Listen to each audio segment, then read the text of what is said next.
नमस्कार मित्रांनो, ठरलं तर मग या मालिकेच्या आजच्या भागात आता सायली सर्वांना सांगते की आज आपण छान शेती करायची आहे आणि काही बिया रुजवायच्यात। त्यावर प्रिया म्हणते, मी काही शेतीबित्ती करणार नाही, मी चालले आता। प्रिया निघून जात असते तेव्हा पूर्णाजी म्हणतात, तन्वी थांब, जे ठरलं ते पार पाडूनच जायचं। आता सायली म्हणते, बाबा तुमच्या जवळ आहेत ना त्या भेंडीच्या बिया आहेत आणि आई तुमच्याकडे टोमॅटोच्या आहेत आणि सायलीने प्रत्येकाला बियांचं वाटप करून दिलंय। ती आता सांगते, अश्विन भाऊजी तुमच्याकडे मिरचीच्या बिया आहेत। प्रत्येकाने आपापल्या पाकिटातल्या बिया बघायला सुरुवात केली आहे। सायली म्हणते, अहो तुमच्याकडे दुधी भोपळ्याच्या बिया आहेत। अर्जुन काय बाबा, तो सायलीच्या प्रेमात अखंड बुडालेला आहे, त्यामुळे तो सायलीच्या कुठल्याही गोष्टीवर खुशच असतो। आता सायली म्हणते, पूर्णाजी तुमच्याकडे पडवळाच्या बिया आहेत। पूर्णाजी हो असं म्हणतात सायलीला। आणि सायली आता प्रियाला म्हणते, प्रिया तुझ्या जवळ कुठल्या बिया आहेत हे जरा सगळ्यांना वाचून सांगशील का? आता त्या पाकिटावर नाव लिहिलेलं आहे दोडक्याच्या बिया। जी भाजी प्रियाने टाकून दिली होती त्याच भाजीच्या बिया एक्झॅक्टली सायलीने तिला दिल्यात। आणि आता सायली जेव्हा तिला विचारते, तुझ्याकडे कुठल्या बिया, तेव्हा ती सांगते, दोडकं, वांगी आणि गवार या 3 बिया आहेत प्रियाकडे। सायली म्हणते, प्रिया या त्याच भाज्या आहेत ज्या तू वाया घालवल्या होत्यास। आता पूर्णाजीला ना सायलीच्या या उपक्रमाचं जरा कौतुकच वाटतं, कारण सायलीने हा सगळा उपक्रम प्रियाला धडा शिकवण्यासाठी केलाय। तर आता सायली म्हणते, चला आता प्रत्येकाकडे आपापल्या बिया आहेत ना, मग करायची का सुरुवात? आता सगळेजण सुरुवात करणार तेवढ्यात अर्जुन अश्विन म्हणतो, पण एवढ्या पाण्यापावसात या सगळ्या बिया लावायची काही गरज आहे का? बाहेर पाऊस पडतोय, हात चिखलाने बरबडणार नाहीत का? आता प्रिया लगेच अश्विनच्या बोलण्याला दुजोरा देत म्हणते, हो ना तेच तर म्हणते मी। सायली म्हणते, अश्विन भाऊजी असं कसं बोलता हो तुम्ही? मला सांगा, आपण जे अन्न खातो त्याचं बी कुठल्यातरी शेतकऱ्याने पेरलंच असेल ना? त्यालाही ऊन लागलं असेल, पावसाचा मारा त्यानेही सोसला असेल, पण त्यानेही आळस केला तर आपण उपाशी नाही राहणार का भाऊजी? पण आपल्या घरामध्ये कोणीतरी एक माणूस याचा विचारच करत नाहीये। आता तिचा रोख प्रियाकडे असतो। अश्विनला कळलं की सायली हे सगळं प्रियाला अद्दल घडवण्यासाठी करते, म्हणून सायली म्हणते, त्या शेतकऱ्याने केलेल्या मेहनतीची कोणाला कदरच नाहीये। आता प्रियाकडे बघून ती बोलत असते, मग प्रियाला तो टोमणा चांगला जोरात लागतो। ती म्हणते, कशी सायलीला पुरे सायली, तुझा मुद्दा आहे ना, तो आलाय माझ्या लक्षात। पुरे सायली। सायली म्हणते, प्रिया अगं असं पुरे म्हणून कसं चालेल? शेतकऱ्यांचे कष्ट जोपर्यंत आपण अनुभवत नाही ना तोपर्यंत आपल्याला कळणार नाही ना प्रिया की शेतकऱ्याने किती मेहनत केली आहे ते। आता प्रियाला आलाय राग खरं तर सायलीचा, पण आता सगळ्यांसमोर अपोज करता येत नाही ना। सायली म्हणते, प्रिया अगं जोपर्यंत आपण स्वतः घाम गाळत नाही ना तोपर्यंत शेतकऱ्याने गाळलेल्या एका घामाची किंमत आपल्याला नाही कळणार। आणि मग तू भाजीला नाक मुरडून ताट बाजूला करण्याचा 10 वेळेला विचार करशील। अशा गोष्टी खरं तर लहान मुलांना शिकवायला हव्या, पण ठीक आहे, कधी मोठी माणसं सुद्धा अशा चुका करतात। त्यामुळे प्रियाला हे सगळं शिकवणं गरजेचं होतं। पण मला नाही वाटत प्रेक्षकांनो, प्रियाला या मेहनतीची काही जाणीव असेल किंवा होईल। याबाबतीत तुम्हाला काय वाटतं मला कमेंट करून नक्की कळवा। तर अश्विन आता असा सायलीकडे बघायला लागतो आणि प्रत्येकजण सायलीकडे बघत असतं। तिचा म्हणजे हा जो उपक्रम ती करते त्याबाबतीत पूर्णाजी जरा जास्ती कौतुक वाटते। पण ठीक आहे, मनात असो किंवा नसो प्रत्येकाने या उपक्रमात अगदी आनंदाने सहभाग घेतलाय। आता मध्ये तुम्हाला प्रतिमाचे सीन बघायला मिळणार आहेत।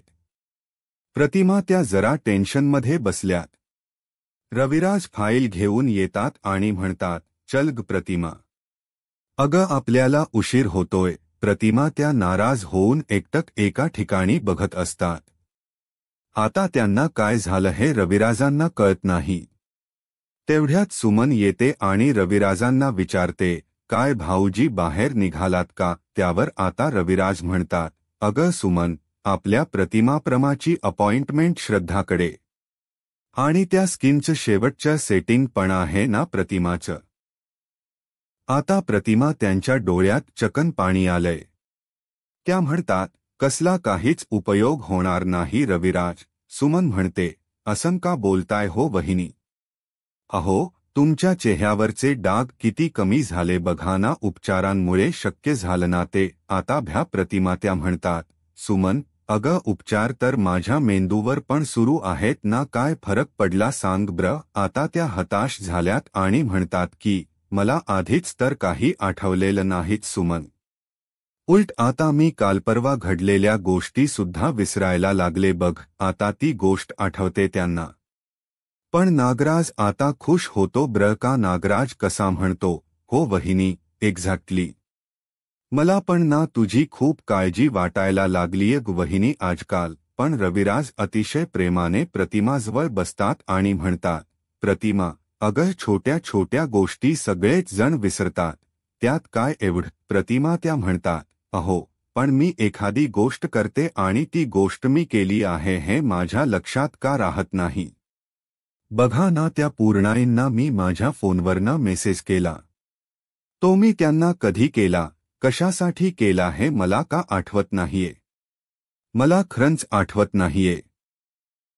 अहो, आणि तुमचं असं होतं का अगदी माझ्यासारखं? आता रविराज प्रतिमा त्याचं ऐकतात आणि त्यांनाही जरा टेन्शन येतं आणि सुमनला सुद्धा. प्रतिमा. त्या म्हणतात, रविराज, माझ्या उपचारांवर तुम्ही पैसे वाया घालवतायत. मला नाही वाटत माझी स्मृती कधी परत येईल. अहो, उलट मी हळूहळू सगळंच विसरून जाईल की काय असं मला आता वाटायला लागलं. आणि खरंच भीती वाटते हो रविराज. आता रविराज त्यांना इतकं छान मोटिव्हेट करतात ना. ते म्हणतात, ए प्रतिमा, अगं ते मला आणि डॉक्टरांना ठरवू देत ना. तू कशाला एवढी काळजी करतेस? प्रतिमा, असं जर तू तुझा आत्मविश्वास गमावून बसशील ना, तर नाही हो चालणार, शक्यच नाही. मग तुझ्यावर कसे उपचार होतील ब्र? कसं असं आहे ना प्रतिमा, आपला झालेला अपघात, त्यानंतर तुला झालेला स्मृतिभ्रंश, अगं बरीच वर्ष तू एकटीने भरकटलेलं काढलेल ते आयुष्य, अगं या सगळ्यातून तुला बाहेर पडायला जरा वेळ लागेल. आहे अवघड कबूल आहे, पण तरी पण तू उभी आहेस की नाही ठामपणे आपल्या कुटुंबासोबत सगळ्यांसोबत नॉर्मल आयुष्य जगायचा प्रयत्न करतीयस ना तू. अगं थोडेफार चढउतार येणारच आयुष्यामध्ये, असं हरून चालायचं का? प्रतिमा. एवढ्या प्रेमाने समजून सांगितल्यानंतर तर प्रतिमा त्या काय नाही म्हणणार आहेत. आणि आता प्रतिमा त्याला त्या सुमनने खूप छान जाणीव सुद्धा करून दिली. सुमनताई जरी भोळ्या असल्यान तरी खूपच गोड येतात. अतिशय प्युअर हार्टेड स्त्री आहे ती. तर बघा आता पुढे पुन्हा या सुभेदारांचा सीन त्यांनी दाखवलाय. आता हे रविराज त्या प्रतिमा त्याला समजवतात, मोटिव्हेट करतात. प्रतिमा त्याला वाटतं विनाकारण कशाला रविराजांचे पैसे वेस्ट घालवावे. बायकांना नव्याच्या पैशाची काळजी मुळात असतेच. असं काही नाहीये की बायका पैसेच खर्च करतात वगैरे. तर बघा आता इकडे प्रतापराव म्हणत असतात, सायलीच बरोबर आहे. आपल्या ताटात जे अन्न येतं ना, ते अन्न तयार करण्यामागे घरच्या गृहिणीची किती ताकद असते हे आपल्याला का लक्षात येत नाही? बघा ना, कल्पना, विमल, सायली आपल्या आवडीनिवडी लक्षात ठेवून स्वयंपाक करतात. आता सायली म्हणते, विमलताई इथे पूर्णाजीचे पथ्य लक्षात ठेवून स्वयंपाक करतात.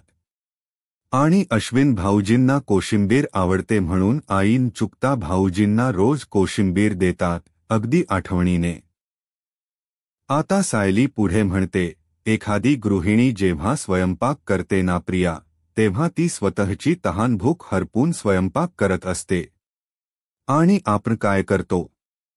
शी, ही भाजी आवडत नाही मला असं म्हणून बाहेरचा तो पिझ्झा मागवतो.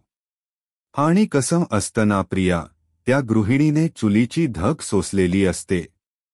तो पदार्थ करताना किती मेहनत केलेली असते गृहिणीने, त्याचं काही नाही का पण बघितलं का प्रियाच्या चेहऱ्यावरचे भाव. असो. पण सायली पुढे म्हणते, अगं, हे अन्न उगवण्यासाठी शेतकऱ्याने शेतात नांगर फिरवलेलं असतं. त्या मेहनतीचं काय प्रिया? अगं कसं असतं माहितीये का प्रिया? अगं जे दिसायला महाग असतं ना, ते शरीराला त्याहीपेक्षा महाग असतं. ही गोष्ट खरी प्रेक्षकांनो. मी माझ्या मुलांना पण हे नेहमी सांगत असते.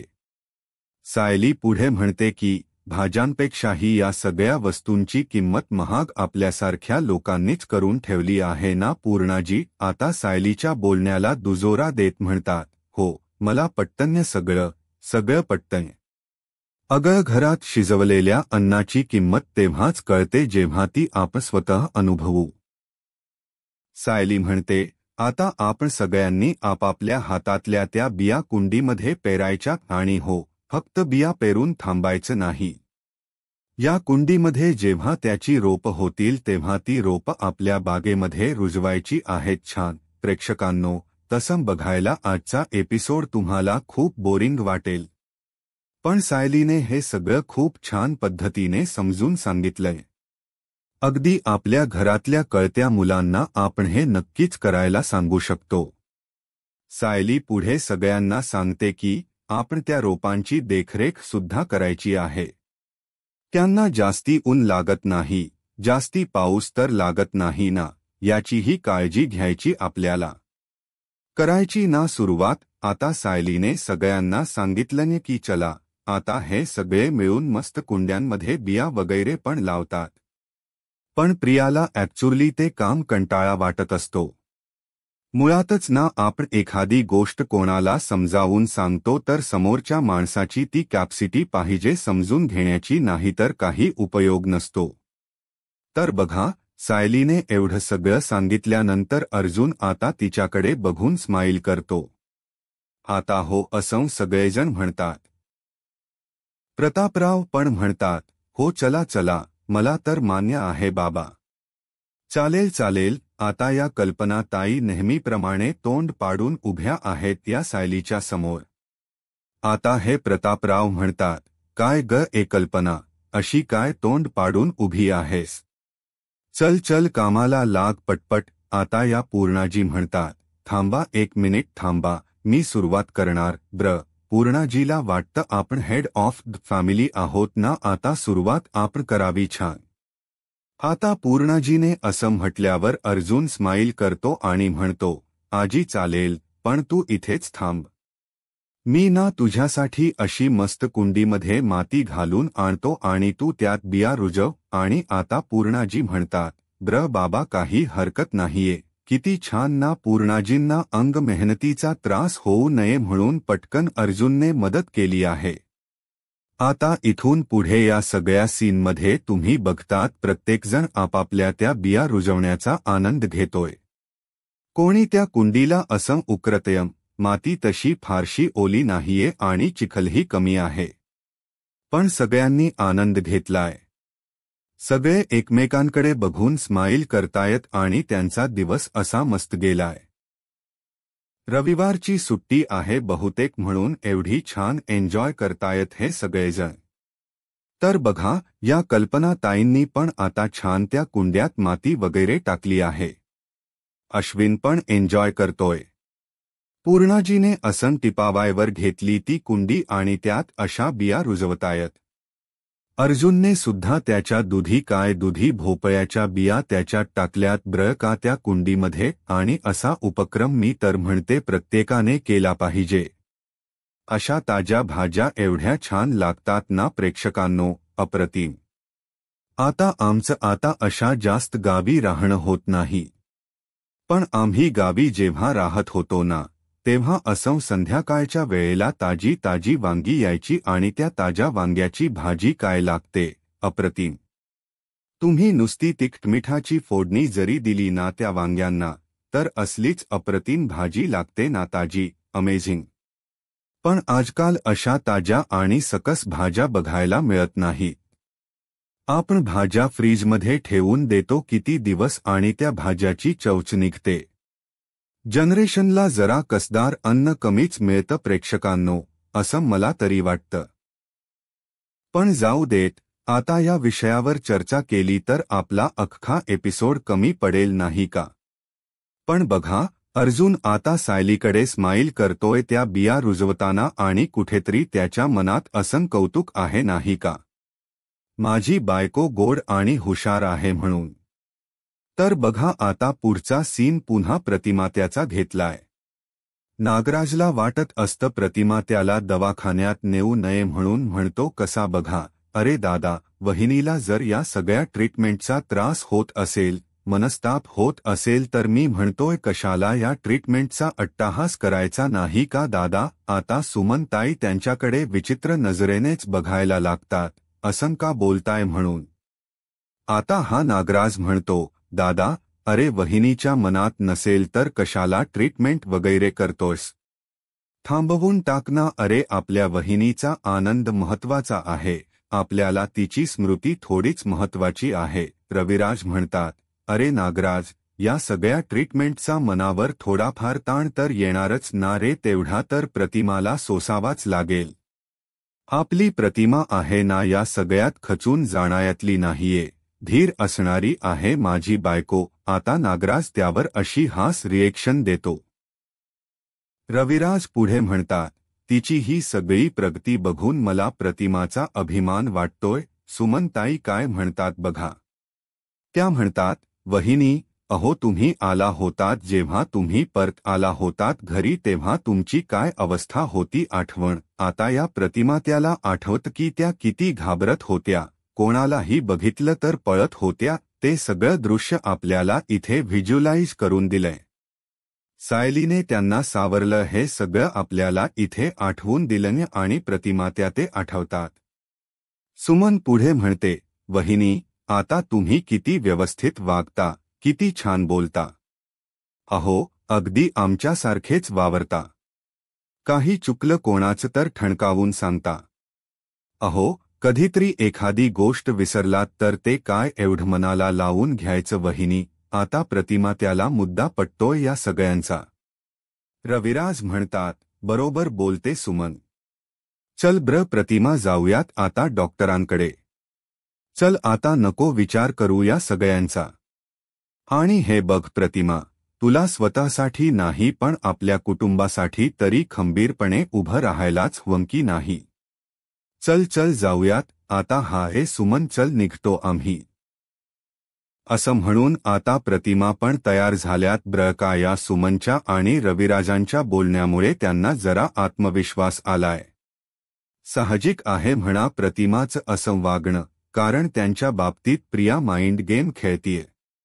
पण हे सगळं त्यांच्या एक दिवस लक्षात येईल हे नक्की आहे.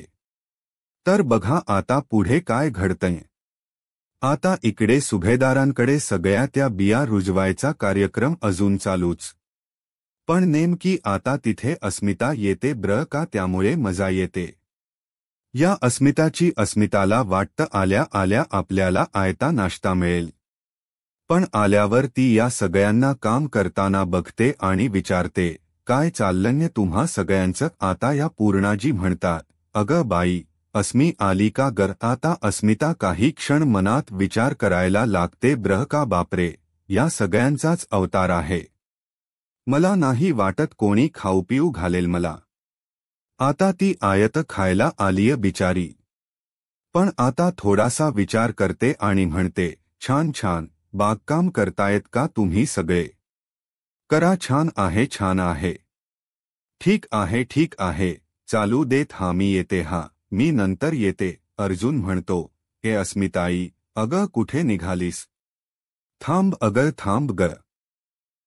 अगं भेटायला आलीस ना आम्हाला. चल चल तू पण मदत कर ब्र आम्हाला. अश्विन तिला चिडवतो आणि म्हणतो, दादा, अरे आपलं बागकाम पाहून ती घाबरली रे मनातल्या मनात. आणि आता सगळे हसायला लागतात त्या अस्मिताला. आता अश्विन म्हणतो, मम्मा, अगं हिचं नाव अस्मिताई नाही, आशिताई ठेवायला पाहिजे होतं. छान नाव काढलं अश्विनने. आता ही अस्मिता चिडून म्हणते, अश्विन गप्प बस. मी काय कोणाला घाबरत वगैरे नाही. मी ते सासूबाईंचे औषध आणायला चालले होते. तर वाटलं मला 5 मिनिटं डोकावावं इकडे. आणि तुम्ही सगळे बिझी होतात म्हणून मी निघाले होते. हा असं कोणाकोणाचं होतं प्रेक्षकांनो. काहीतरी कामाला गेलं आणि माहेरी जाऊन यायचं 2 मिनिट. बाई, माझं तर नाही होतो अजिबात. घरातून मला तोंड काढायला वेळ नसतो. आता पूर्णाजी बघा, तिची चोरी कशी पकडतात. पूर्णाजी म्हणतात, अस्मिता, काय ग? अगं तुझ्या सासूबाईंच्या डॉक्टरांचं नाव करंदीकर आहे ना. त्यांचा दवाखाना तर एसएसटी स्टँडच्या तिकडे. आणि तू इकडून कशी काय आलीस? नाही म्हणजे तुझ्या घरून त्यांच्याकडे जायला आपलं घर मध्ये लागत नाही. मग तू वाट वाकडी करून इथे कशी काय आलीस? अस्मिता आता म्हणते, अगं हो तसं ते, पूर्णाजी ते आता अर्जुन आणि अश्विनला कळलं की ही कशाला आली. अर्जुन लगेच म्हणतो, अस्मिताई, खरंच सांग तू इकडे नाश्ता करायला आली होतीस ना? प्रतापराव हसायला लागतात. अश्विन, प्रिया सगळेच हसतात. अस्मिता म्हणते, नाही रे, नाही, चल, अजिबात नाही. आता अर्जुन म्हणतो, अस्मिताई, खरंच हेच आहे. आम्हाला काम करताना बघतेस आणि पळ काढतेस ना इथून. अस्मिता म्हणते, नाही, असं काही नाहीये. अश्विन म्हणतो, मग एक काम कर ना अस्मिताई, अगं तू जॉईन कर आम्हाला. ए विमल ताईला कुंडी आण, एक बिया पण आणून दे, बियाचं पाकीट. अस्मिताई, तू पण एखाद्या भाजीच बी लाव ग. अस्मिताला थोडीच हे काम करायचं. ती लगेच म्हणते, कशी? नाही. मी नाही हे असली काही काम करणार. तुम्ही तुमचं बघा. नाही म्हणजे काय झालंय ना, मला अंग मेहनत करायला सांगितलेलं नाहीये ना डॉक्टरांनी. मग आता सायली, अर्जुन असं म्हणतात, बरोबर आहे. मग आता बघा प्रतापराव कसे म्हणतात, अगं अस्मिता, अंग मेहनत नको करू. कुंडी घ्यायची आणि माती टाकायची त्यात. फक्त बिया टाकायच्या आहेत. तू उचलू नकोस, विमल देईल तुला उचलून. अस्मिता म्हणते, काय हो डॅड, तुम्ही पण या दोघांमध्ये सामील झालात का? सगळे मग हसतात. अस्मिता म्हणते, आणि डॅड, मी तसे ना कालच नेल्स करून घेतलेत, म्हणजे ब्युटी पार्लरला जाऊन आलेली आहे थोडक्यात सांगायचं तर. अश्विन म्हणतो, काय नेल्स करून घेतले म्हणजे? अरे आमची नखं तर आपोआप वाढतात बाबा. अश्विनला बिचायाला माहिती नसावं काय प्रकार आहे तो. प्रिया म्हणते, अरे अश्विन तसं नसतरे ते. अरे तिचं म्हणणं आहे तिने मेनिकेअर पेडिकेअर करून घेतलं. अस्मिता म्हणते, हां, अशा किमती ट्रीटमेंटला पैसे लागतात आणि खूप वेळ लागतो. माझ्या सासूबाईंनी खास ब्युटी ट्रीटमेंटच्या एजन्सीमधून एक मुलगी मागवली होती आणि तिने माझी सगळी ट्रीटमेंट केली आहे ब्र का. त्यामुळे ना मला फार पैसे लागलेत त्या ट्रीटमेंटला. आणि मी हे असं माझे हात नाही घाण करणार. माझी स्किन आणि नेल्सला मी काही होऊ देणार नाही ब्र. अर्जुन आता असा चेहरा करतो म्हणजे ब्र. ठीक आहे, हरकत नाही. आता अचानक सायली जोरात ओरडते आणि म्हणते, सुचलं मला, सुचलं. आता हिला जे सुचलं ना प्रेक्षकांनो, ते साक्षीच्या पेंडंटच्या बाबतीत सुचलं. आणि ते अर्जुनच्या लगेच लक्षात आलं. आता तो त्याच्या बायकोवर अतोनात प्रेम करतो ना, त्यामुळे तिच्या मनात काय चालते त्याला कळलं ब्र का. आता हे सगळेजण बघायला लागतात सायलीकडे आणि कुठेतरी मनात दचकतात ब्र का सगळेजण की आता ही पुन्हा कोणत्या कामाला लावते आपल्याला. पूर्णाजी म्हणतात, काय ग बाई, काय सुचलं आता तुला? सायली म्हणते, पूर्णाजी, तिने विषय बदलला ब्र का. म्हणते, कशी? पूर्णाजी, अहो नाश्ता काय करायचा ते सुचलं मला. अस्मिता ताईंना घावण आवडतात ना. मग घावणच करते की. अस्मिताच्या तोंडाला पाणी सुटलं आणि कोणाकोणाच्या सुटलं त्यांनी सगळ्यांनी लाईक करा माझ्या या व्हिडिओला. असो. आता अस्मिता म्हणते, चालेल ना मला, चालेल. चला चला आज जाऊया, खायप्यायची वेळ आली की अस्मिता बरोबर बोलते सायलीशी. आणि प्रिया पण म्हणते, हो हो, चालेल चालेल, चला चला चला घरात चला. दोघीजणी आधी पळतात घरामध्ये आणि मग बाकीचे. अर्जुन आता सायलीकडे बघायला लागतो निरखून. आणि सायली त्याच्याकडे. अर्जुन तिला असं खुणवत की, काय सुचलं तुला? सायली अशी खुणवते डोळ्याने, काही नाही नंतर सांगते. आणि मग लगेच अर्जुन, सायली बेडरूममध्ये दाखवलेत त्यांच्यात. अर्जुन सायलीला बेडरूममध्ये घेऊन येतो आणि म्हणतो, बायको सांग आता, सांग काय सुचलं तुला? सायली म्हणते, काय सुचलं? अर्जुन म्हणतो, अगं मगाशी नाही का ओरडलीस, काय सुचलं तुला सांग ना. ओरडलीस ना जोरात, सुचलं. मला माहिती आहे तू त्या सगळ्या प्लांटिंगसाठी नव्हती बोलत, तू काहीतरी वेगळं बोलत होतीस. बोल बोल पटकन बोल बायको. सायली म्हणते, हा, तुम्हाला माझ्या मनातलं सगळं कळतं ना? अर्जुन म्हणतो, मग कळतं की, अगं पण सांग ना काय सुचलं ते? सायली म्हणते, थांबा थांबा जरा दार लावून येते. सायली आता दार लावून घेते त्यांच्या घरात. तो प्रिया नावाचा हेर आहे ना, त्यामुळे त्यांना जरा गपचूप बोलावं लागतं बिचायांना. आता सायली म्हणते, ऐका ऐका, अहो मला जे सुचलंय ना, ते असं आहे की साक्षीकडे त्या पेंडंटचा तुकडा आहे का हे कसं शोधता येईल ते मला सुचलंय. अर्जुन म्हणतो, कसं? आता इथून पुढे ना प्रेक्षकांनो, काही प्लान आपल्याला ऐकवला नाहीये. सायलीने अर्जुनला तिच्या मनात आलेला तो प्लान ऐकवलाय आणि इथून पुढे फक्त म्युझिक वाजतं आणि या दोघांच्याही चेहऱ्याचे हावभाव आपल्याला दिसतात. आता माझा एक अंदाज आहे, जे अस्मिताने सांगितलं ना की आमच्याकडे एक ब्युटिशियन मागवली, तसं कदाचित सायली ब्युटिशियन म्हणून त्या साक्षीकडे जाईल आणि तो पेंडेंटचा तुकडा शोधायचा प्रयत्न करेल. तसा आपण प्रोमो पाहिलाच आहे. आता हे जे तुम्ही अर्जुन आणि सायलीचे फोटोज बघतायत, ते फक्त त्यांच्या चेहऱ्यावरचे हावभाव आहेत. दोघे एकमेकांशी काही बोलत नाहीये. फक्त सायलीचे ओठ हलताना आपल्याला दाखवले. त्यामुळे सायलीने जो प्लान अर्जुनला ऐकवलाय, तो प्लान आता एक्झिक्यूट करताना उद्या आपल्याला दिसणार आहे. त्यामुळे उद्याचा एपिसोड बघायला मिस करू नका. आजचा एपिसोड जरा सोसोच होता. तसंही आपल्या सगळ्यांना आजची सुट्टी एन्जॉय करायची असते ना, म्हणून कदाचित बरा दाखवला त्यांनी आजचा एपिसोड. पण छानच होता, नाव ठेवण्यासारखं काही नाही. तर आता इथे हा एपिसोड संपलाय. सायलीने जो प्लान सांगितला अर्जुनला तो त्याने ऐकला आणि एपिसोड संपला. पुढच्या भागामध्ये तोच प्रोमो दाखवलाय. सायली वेषांतर करून गेली आहे साक्षीच्या घरी आणि आता ते पेंडंट शोधत असते. पण अचानक ती साक्षी तिला पाणी घेऊन येते आणि मग तिच्या खांद्यावर हात ठेवते. आता सायली पकडली जाईल काय? असं माझं असं मत आहे की बहुधा तरी सायली पकडली जाणार नाही. पण सायली ओळखू येणार नाही अशी पण काही वाटत नाहीये प्रेक्षकांनो. डोळ्यांवरनं कोणालाही ओळखता येतं. सायलीचे डोळे आधीच बोलके आहेत, त्यामुळे तेव्हाच लक्षात येणार आहे की ही सायली आहे. पण बघूयात, साक्षी सायलीला ओळखते का, हे पाहायला आत्ताच माझा महाराष्ट्र या यूट्यूब चॅनलला सबस्क्राईब करा. धन्यवाद.